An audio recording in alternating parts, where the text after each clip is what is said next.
So hi guys, once again welcome back to my video, welcome back to my vlog.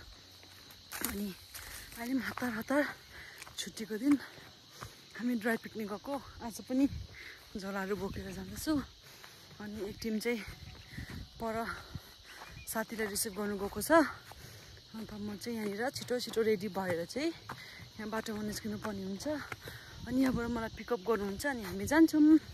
अनि कहाँ गएको भन्दै चाहिँ अहिले म देखाउनेछु। भिडियोको लास्टसम्म हेरिदिनुहोस् होला। त्यहाँदेखि चाहिँ हामी के खोज्छौँ, कस्तो कस्तो जग्गा रहेछ म तपाईँलाई देखाउनेछु। किनभने मेरो पनि फर्स्टै टाइम हो त्यहाँनिर, कहिले पनि गएको छैन।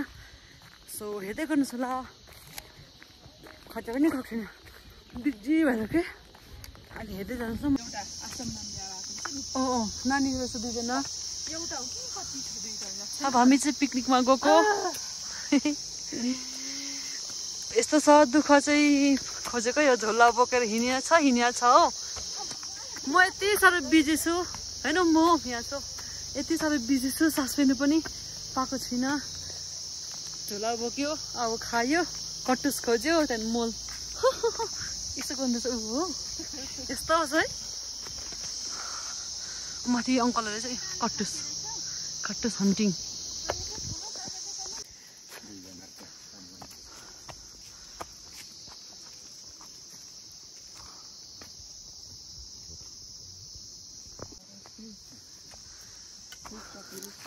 कटुस खोज्नु जानुभएको हाम्रो भेना चाहिँ यत्रो बोरा लिएर जानुहुँदैछ।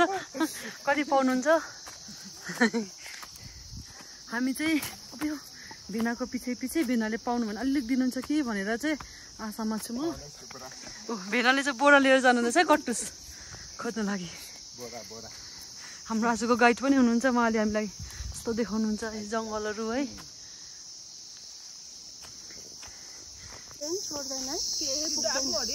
के मजाको यो है।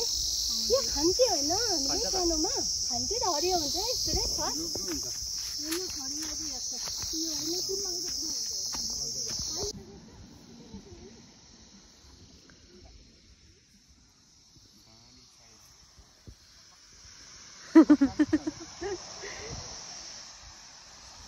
हजुर।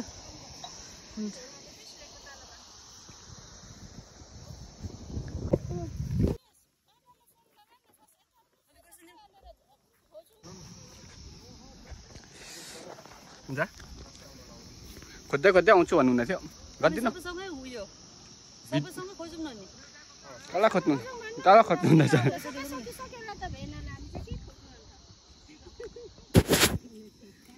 खाजा आयो चाय। भेना माछा है कम्ती खानुहोस् ल। हजुर माछा है।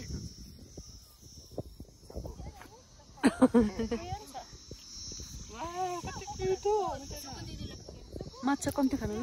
ए हुन्छ। भेना हामीले यहाँ मान्छे भेटाएको छौँ है। रुखको ठुटामा बस्नुहुँदो रहेछ। यसरी जीविका चलाउनु हुँदो रहेछ उहाँले चाहिँ। भेना